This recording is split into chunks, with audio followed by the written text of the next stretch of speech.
여러분, 오래 함께 살았다고 사랑하는 거 아닙니다. 이 말 좀 충격적이시죠? 국내 한 대학병원 정신건강의학과 연구팀이 247쌍의 부부를 8년간 추적한 결과가 있습니다. 결혼 생활 30년이 넘은 부부 중 67%가 배우자에게 정서적으로 단절되어 있다고 답했습니다. 같은 집에 살면서도 마음은 따로 놀고 있다는 뜻입니다. 더 놀라운 건 따로 있어요. 이렇게 정서적으로 단절된 부부는 그렇지 않은 부부보다 심혈관 질환 위험이 2.3배, 치매 발병률이 1.8배 높았습니다. 부부 사이가 건강을 좌우한다는 겁니다. 여러분, 이거 남의 이야기가 아닙니다.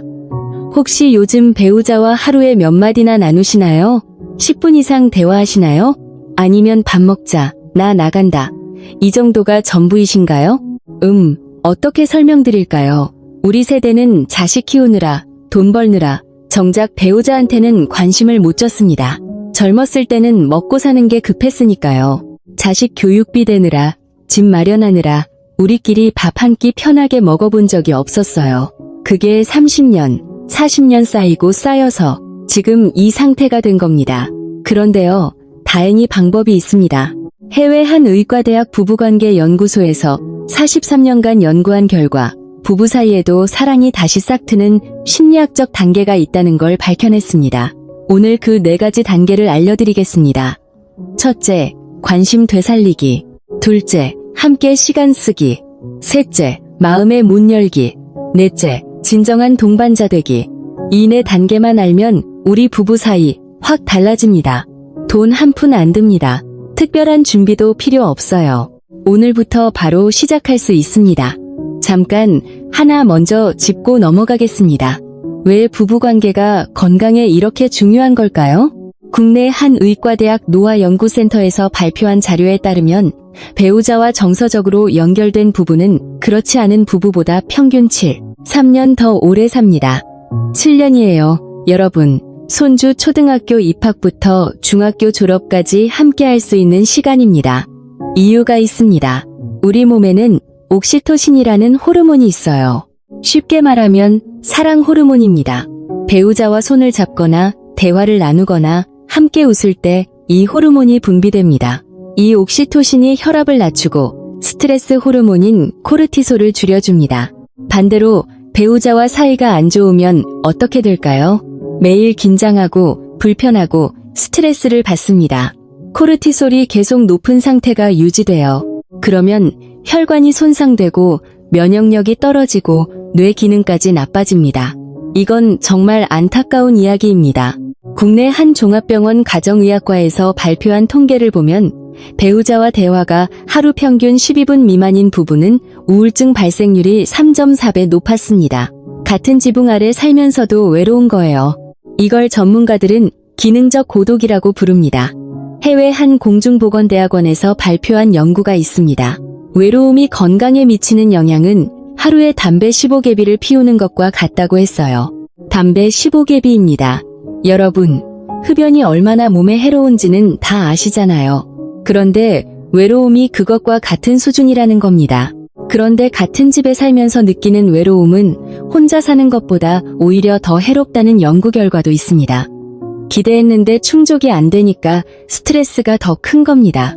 자, 그럼 어떻게 해야 할까요? 첫 번째 단계입니다. 관심 되살리기. 여러분, 우리 젊었을 때 생각해보세요. 처음 배우자를 만났을 때 어떠셨어요? 상대방이 뭘 좋아하는지, 오늘 무슨 일이 있었는지, 표정이 왜 안 좋은지 하나하나 신경 썼습니다. 근데 지금은 어떠세요? 솔직히 말씀드릴게요. 우리 대부분 배우자 얼굴도 제대로 안 쳐다봅니다. 이해합니다. 우리 세대는 자식 교육시키느라, 집 장만하느라, 먹고 사느라 정신없이 살았습니다. 배우자한테 관심 줄 여유가 없었어요. 그게 30년, 40년 쌓인 겁니다. 그런데요, 관심이라는 건 사랑의 출발점입니다. 아무리 오래 함께 산 부부라도 관심이 없으면 남남이에요. 식당에 가보세요. 마주 앉아서 한마디도 안 하고 각자 휴대폰만 보는 부부 많이 보이시죠? 저도 이걸 보고 마음이 안 좋았습니다. 많은 분들이 이렇게 생각하세요. 수십 년 같이 살았으니까 말 안 해도 다 안다. 이거는 완전히 잘못된 생각입니다. 국내 한 심리상담 전문기관에서 조사한 결과 배우자가 내 마음을 알아줄 것이라고 기대하는 사람 중 실제로 정확하게 파악되는 비율은 고작 17%였습니다. 83%는 서로를 오해하고 있었다는 거예요. 말을 안 하면 모릅니다. 아무리 오래 살아도요. 해외 한 심리학 연구소에서 재미있는 실험을 했어요. 결혼 30년 이상 된 부부 238쌍을 두 그룹으로 나눴습니다. 한 그룹은 매일 배우자에게 관심 표현을 3번 하도록 했어요. 어떤 관심이냐고요? 대단한 게 아닙니다. 오늘 컨디션 어때? 밥 맛있게 먹었어. 오늘 뭐 했어? 이 정도입니다. 4주 후에 결과를 봤더니 관심 표현을 한 그룹은 부부 만족도가 34% 올랐습니다. 그리고 놀라운 건요. 혈압이 평균 8 낮아졌어요. 관심을 주는 것만으로 건강까지 좋아진 겁니다. 부산에 사시는 68세 권영석 씨 이야기를 해드릴게요. 퇴직한 교사이신데요. 퇴직하고 나서 부인과 하루 종일 집에 있게 됐습니다. 근데 대화는 하루에 딱 3마디였대요. 밥 먹자, 나 나간다, 불 꺼. 그게 전부였다고 합니다. 부인이 자꾸 한숨을 쉬는 게 눈에 보이는데 뭐가 문제인지 몰랐대요. 어느 날 딸이 전화해서 이러더랍니다. 아빠, 엄마가 요즘 너무 외롭대. 이 한마디에 정신이 번쩍 들었다고 해요. 그래서 뭘 시작했냐면요. 아침에 일어나면 부인 얼굴을 보고 잘 잤어? 이 한마디를 하기 시작했대요. 처음엔 어색해서 죽는 줄 알았다고 합니다. 이해되시죠? 우리 세대 남자분들 그런 말 잘 못하잖아요. 근데 일주일쯤 지나니까 부인 표정이 달라지더래요. 2주 후에는 부인이 먼저 여보, 오늘 뭐 할 거야? 하고 물어보기 시작했다고 합니다. 여러분, 이거 한번 생각해 보세요. 우리가 직장 동료한테는 오늘 힘드셨죠? 이런 말 하잖아요. 이웃한테도 안녕하세요, 인사하고요. 근데 정작 평생을 함께하는 배우자한테는 안 합니다. 이상하지 않습니까? 가장 가까운 사람한테 가장 소홀한 거예요. 관심은 큰 게 아닙니다. 3가지만 기억하세요. 첫째, 아침에 눈 마주치고 인사하기. 둘째, 식사할 때 오늘 하루 어땠는지 물어보기. 셋째, 자기 전에 수고했어. 잘 자 한마디 하기. 이거면 됩니다. 복잡하지 않아요. 돈도 안 듭니다. 그냥 입을 여시면 됩니다. 자, 2번째 단계입니다. 함께 시간 쓰기. 여기서 진짜 중요한 걸 하나 말씀드리겠습니다. 많은 분들이 이렇게 생각하세요. 상대방이 나를 좋아해야 나한테 잘해주겠지. 근데 심리학에서는 정반대라는 걸 밝혀냈습니다. 내가 상대방한테 시간과 노력을 쓸수록 내 마음이 더 생긴다는 겁니다. 이거는 투자 심리라는 건데요. 사람은 자기가 공을 들인 대상에 애착이 생깁니다. 우리가 텃밭에서 고추 하나를 직접 키워보세요. 마트에서 사는 고추보다 훨씬 맛있게 느껴지잖아요? 객관적으로 보면 똑같은 고추인데 말이에요. 내 손으로 물 주고 벌레 잡아주고 정성을 들였으니까 맛까지 다르게 느껴지는 겁니다. 부부관계도 마찬가지예요. 함께 시간을 쓰면 쓸수록 마음이 깊어집니다. 근데 우리 현실은 어떻습니까? 퇴직하고 나면 오히려 각자 따로 지내는 부부가 많아요. 남편은 남편대로 등산 모임, 부인은 부인대로 문화센터. 같은 집에 사는데 일정이 완전히 따로입니다. 국내 한 사회복지연구원 조사 결과 60대 이상 부부 중 함께하는 활동이 식사뿐인 부부가 54%였습니다. 밥 먹는 것 말고는 같이 하는 게 없다는 거예요. 그러면 어떻게 해야 할까요? 거창한 것 안 해도 됩니다. 국내 한 재활의학과 전문의가 권장하는 방법이 있습니다. 부부가 함께 하루 20분 산책하는 겁니다. 이게 왜 효과적이냐면요. 나란히 걸으면 자연스럽게 대화가 시작됩니다. 마주 보고 대화하면 긴장되는 분들도 나란히 걸으면서 말하면 편해지거든요. 그리고 여기서 옥시토신 이야기를 다시 해야 합니다. 해외 한 신경과학 연구소에서 발표한 논문에 따르면 부부가 함께 걸을 때 옥시토신 분비량이 혼자 걸을 때보다 2.1배 높았습니다. 같이 움직이는 것만으로도 사랑 호르몬이 더 나온다는 겁니다. 여기서 한 가지 더요. 손을 잡고 걸으면 효과가 더 큽니다. 국내 한 대학병원 순환기내과에서 실험한 결과 부부가 손을 잡고 산책한 그룹은 나란히만 걸은 그룹보다 수축기 혈압이 평균 6더 낮아졌습니다. 손끝의 접촉이 옥시토신을 더 많이 만들어내는 겁니다. 어색하시다고요? 처음엔 다 그렇습니다. 근데 3일만 해보세요. 손이 알아서 찾아갑니다. 더 중요한 게 있어요. 이건 제가 꼭 말씀드리고 싶은 건데요. 함께 시간을 쓸 때 남편만 희생하거나 부인만 희생하면 안 됩니다. 서로가 시간을 내야 해요. 잠깐 다시 말씀드릴게요. 핵심은 이겁니다. 한쪽이 다 맞추는 게 아니라 서로가 양보하고 서로가 노력해야 합니다. 남편이 부인 취미에 관심 가져주고 부인도 남편이 좋아하는 것에 같이 해보고 이렇게 서로 투자해야 마음이 생기는 겁니다. 인천에 사시는 71세 오복순 씨가 계십니다. 농사를 지으셨던 분인데요. 남편분과 거의 대화가 없었대요. 식사 시간에도 텔레비전만 보고 그러다가 딸 권유로 부부가 함께 아침 산책을 시작했습니다. 처음 일주일은 한마디도 안 하고 걸었대요. 근데 2주째 되니까 남편이 먼저 저기 꽃 좀 봐 이런 말을 하기 시작했다고 합니다. 한 달 후에는 산책하면서 젊었을 때 이야기도 하고 손주 이야기도 하게 됐대요. 오복순 씨가 이런 말씀을 하셨어요. 같이 걸으니까 이 사람이 새로 보이더라고요. 40년 같이 살았는데 처음 보는 표정을 발견했어요. 이 한마디가 참 와닿습니다. 여러분, 함께 시간을 쓰는 방법 3가지만 기억하세요. 첫째, 매일 20분 함께 산책하기. 둘째, 일주일에 한 번 같이 장 보러 가기. 셋째, 한 달에 한 번 둘이서 외식하기. 특별한 게 아니에요. 이미 우리 생활 안에 있는 것들입니다. 여기까지 잘 따라오고 계시죠? 첫 번째 관심 되살리기, 두 번째 함께 시간 쓰기까지 말씀드렸습니다. 2가지 다 어렵지 않죠? 돈 안 들고 특별한 준비도 필요 없습니다. 이제 3번째입니다. 이게 사실 가장 어렵습니다.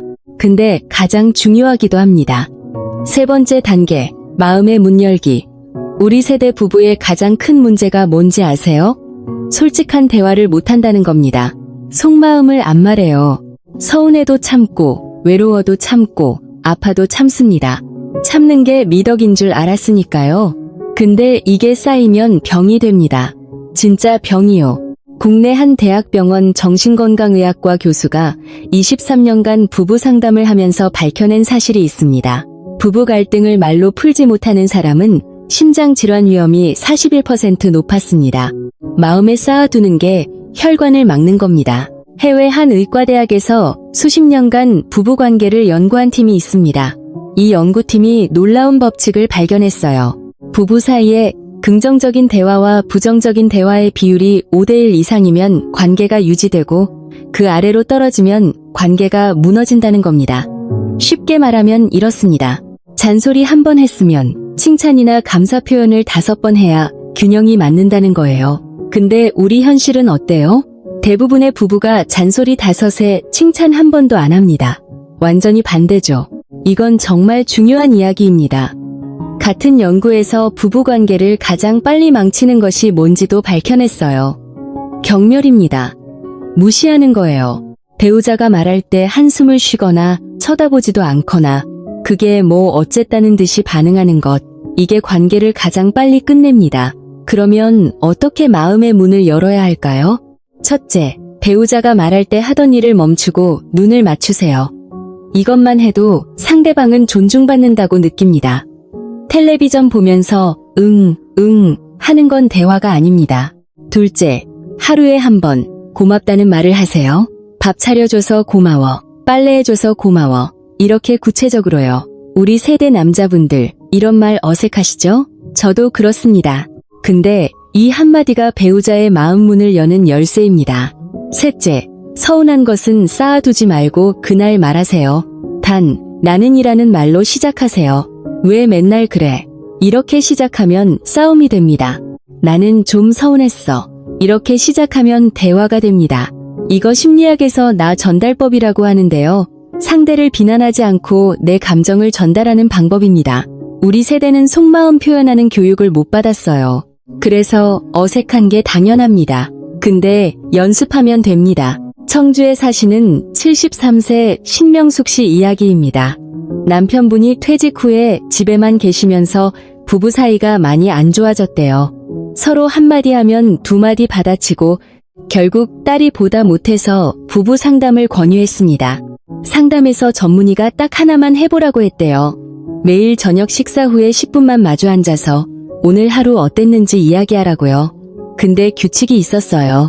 상대방이 말할 때 절대 끊지 말 것, 판단하지 말 것, 듣기만 할 것. 처음에는 1분도 못 채우고 어색해서 일어났대요. 근데 3일째 되니까 남편이 사실 나도 외로웠어라고 하더래요. 이 한마디에 부인이 눈물을 쏟았다고 합니다. 40년 넘게 결혼 생활을 하면서 남편 입에서 그런 말을 처음 들었으니까요. 그 후로 매일 저녁 10분 대화를 계속했습니다. 한 달 후 부인의 불면증이 사라졌대요. 2달 후에는 남편의 혈압약 용량이 줄었다고 합니다. 이건 제가 지어낸 이야기가 아닙니다. 마음이 편해지니까 몸이 따라서 좋아진 겁니다. 자, 이제 마지막 4번째 단계입니다. 이 단계가 가장 아름답습니다. 진정한 동반자 되기. 여러분, 혹시 이런 생각 해보신 적 있으세요? 젊었을 때 느꼈던 두근거림, 설렘, 이런 감정이 이제는 안 느껴진다고요? 그게 당연한 겁니다. 그리고 오히려 좋은 겁니다. 국내 한 의과대학 뇌과학연구센터에서 밝혀낸 사실이 있어요. 젊었을 때 느끼는 사랑은 도파민이라는 호르몬이 만드는 감정입니다. 두근두근하고 보고 싶고 불안하고 이건 사실 중독과 비슷한 상태예요. 뇌가 흥분한 상태입니다. 근데 오래 함께한 부부에게 나타나는 감정은 옥시토신이 만드는 겁니다. 편안하고 같이 있으면 마음이 놓이고 아프면 걱정되는 그런 감정이에요. 도파민이 불꽃놀이라면 옥시토신은 따뜻한 아랫목과 같습니다. 이게 진짜 사랑입니다. 우리 세대에 맞는 사랑이에요. 그런데 이 따뜻한 사랑을 느끼려면 동반자라는 인식이 필요합니다. 배우자가 그냥 같이 사는 사람이 아니라 내 편이라는 느낌, 힘들 때 옆에 있어주는 사람이라는 믿음. 이게 있어야 옥시토신이 제대로 분비됩니다. 이거 아세요? 해외 한장수 연구소에서 73년간 추적한 연구가 있습니다. 인류 역사상 가장 오래된 행복 연구 중 하나인데요. 이 연구의 결론이 뭐냐면 인생에서 가장 중요한 건 건강한 인간관계였습니다. 그 중에서도 배우자와의 관계가 첫 번째였어요. 좋은 부부관계를 가진 사람은 그렇지 않은 사람보다 치매 발생률이 47% 낮았습니다. 심장질환도 38% 적었고요. 배우자가 내 편이라는 느낌이 우리 뇌를 보호하는 겁니다. 여러분, 우리 세대 남자분들은 세상과 혼자 싸우는 기분을 아실 겁니다. 회사에서 경쟁하고 사회에서 부딪히고 마음 터놓을 때가 없었어요. 근데 내가 무슨 일을 겪어도 옆에 있어줄 사람이 있다면 그 힘이 얼마나 큰지 모릅니다. 부인분들도 마찬가지예요. 시어머니 모시고 살림하고 동네 일도 하면서 속은 속대로 끓이셨잖아요. 서로가 서로의 편이 되어주면 그게 최고의 보약입니다. 진정한 동반자가 되려면 어떻게 해야 할까요? 첫째, 작은 약속을 지키세요. 내일 같이 시장 가자고 했으면 꼭 가세요. 약속을 지키는 게 신뢰입니다. 큰 약속이 아니라 작은 약속이 쌓여서 신뢰가 됩니다. 둘째, 배우자의 편이 되어주세요. 자식들 앞에서도 친구들 앞에서도 배우자 편을 들어주세요. 우리 세대 남자분들, 특히 이거 잘 안 하시는 분이 많아요. 집에서는 괜찮은데 밖에 나가면 부인 말을 무시하거나 핀잔을 주는 경우가 있습니다. 이게 체면을 살린다고 생각하시는데 사실은 부부 관계를 무너뜨리는 겁니다. 셋째, 함께 미래를 그리세요. 다음 달에 뭐 하자, 올해 가을에 어디 가자, 내년에 손주랑 같이 여행 가자. 이런 작은 계획을 함께 세우는 것 자체가 동반자라는 증거입니다. 미래를 함께 그리는 부부는 현재도 함께합니다. 그리고 이건 자식들한테도 큰 선물입니다. 부모가 사이좋게 지내는 모습을 보는 것만큼 자식한테 안심이 되는 게 없어요. 우리가 건강하고 행복한 부부로 지내는 것 자체가 자식에게 짐이 안 되는 가장 좋은 방법입니다. 손주들도 할머니, 할아버지가 다정한 모습을 보면서 사랑이 뭔지 배웁니다. 우리가 모범을 보여주는 겁니다. 여러분, 우리 세대는 참 많이 고생했습니다. 가난한 시절을 이겨냈고 자식들을 훌륭하게 키웠고 이 나라를 일으켰습니다. 근데 그 과정에서 정작 옆에 있는 사람, 함께 고생한 사람한테는 고맙다는 말 한마디 제대로 못했어요. 그동안 고생 많으셨습니다. 진심으로요. 자식 키우느라 내 건강도 못 챙기고 배우자한테도 잘 못해줬습니다. 우리 모두 그랬어요. 이제 우리 차례입니다. 자식들 다 키웠습니다. 손주들도 예쁘게 크고 있고요. 이제 배우자를 돌아볼 시간이에요. 아직 늦지 않았습니다. 지금 시작하면 됩니다. 혹시 지금 이 영상 혼자 보고 계신가요? 옆에 배우자분이 계시면 함께 보세요. 같이 보는 것도 함께 시간 쓰기의 하나입니다. 자, 오늘 말씀드린 것 정리해 드리겠습니다. 부부 사이에 다시 사랑을 되살리는 4가지 단계. 첫째, 관심 되살리기. 아침에 눈 마주치고 인사하세요. 식사할 때 하루 어땠는지 물어보세요. 자기 전에 수고했어 한마디 하세요. 둘째, 함께 시간 쓰기. 매일 20분 함께 산책하세요. 같이 하는 활동을 하나라도 만드세요. 서로의 취미에 관심을 가져주세요. 셋째, 마음의 문 열기. 상대방이 말할 때 눈을 맞추세요. 하루에 한 번 고맙다고 말하세요. 서운한 건 나는으로 시작해서 그날 말하세요. 넷째, 진정한 동반자 되기. 작은 약속을 지키세요. 배우자의 편이 되어주세요. 함께 미래를 그리세요. 기억하세요. 옥시토신, 사랑 호르몬은 배우자와 함께할 때 가장 많이 나옵니다. 손잡고 걸을 때, 눈을 맞추고 이야기할 때, 고맙다고 말할 때 이 호르몬이 나옵니다. 이게 혈압을 낮추고 치매를 예방하고 우리 건강을 지켜줍니다. 부부 사이가 좋으면 7년을 더 삽니다. 7년이면 손주 결혼식에 건강하게 앉아 계실 수 있는 시간입니다. 비싼 영양제 먹을 필요 없습니다. 건강보조식품 살 필요 없어요. 배우자한테 따뜻한 한마디 하는 게 가장 좋은 건강법입니다. 오늘부터 배우자에게 한마디 건네세요. 어렵지 않습니다. 오늘 저녁 배우자한테 딱 한마디만 해보세요. 여보, 오늘 고마웠어. 이 한마디가 시작입니다. 우리 모두 할 수 있습니다. 오늘 영상이 도움이 되셨다면 좋아요와 구독 부탁드립니다. 우리 가족의 건강을 위해 배우자분과 함께 보시고 주변 분들에게도 이 영상을 보여주세요. 우리 또래 친구분들께도 알려주시면 좋겠습니다. 댓글에 여러분의 부부 이야기도 남겨주시면 서로에게 큰 힘이 됩니다. 우리 모두 건강한 부부, 건강한 가정 만들어 갑시다. 다음에 더 좋은 정보로 찾아뵙겠습니다. 건강한 하루 되시길 바랍니다.